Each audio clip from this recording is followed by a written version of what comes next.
Ciao, benvenuti al mio canale. Hello, welcome to my channel. මගේ channel එකට ඔබව සාදරයෙන් පිළිගන්න. Today we are going to learn the most common Italian greetings that you can use every day. අද අපි ඉතාලි භාෂාවෙන් නිතර භාවිතා කරන සුබ පැතුම් වචන ඉගෙන ගනිමු.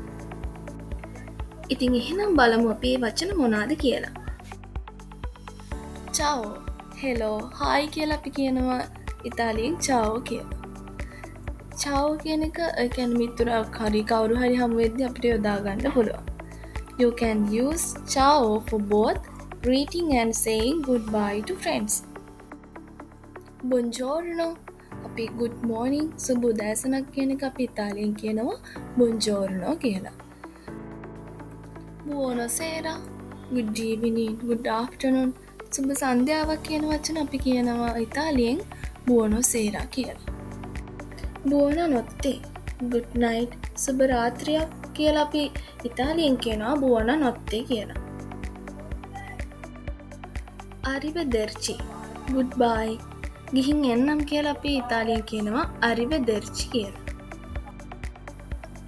හරි එහෙනම් මේ තියෙන්නේ අද අපි ඉගෙන ගත්ත ඉතාලි වල භාවිතා කරන most common greetings ටික.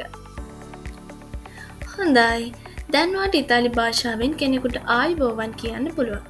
Now you know how to greet someone in Italian. Thanks for watching. Don't forget to like, share and subscribe for weekly lessons.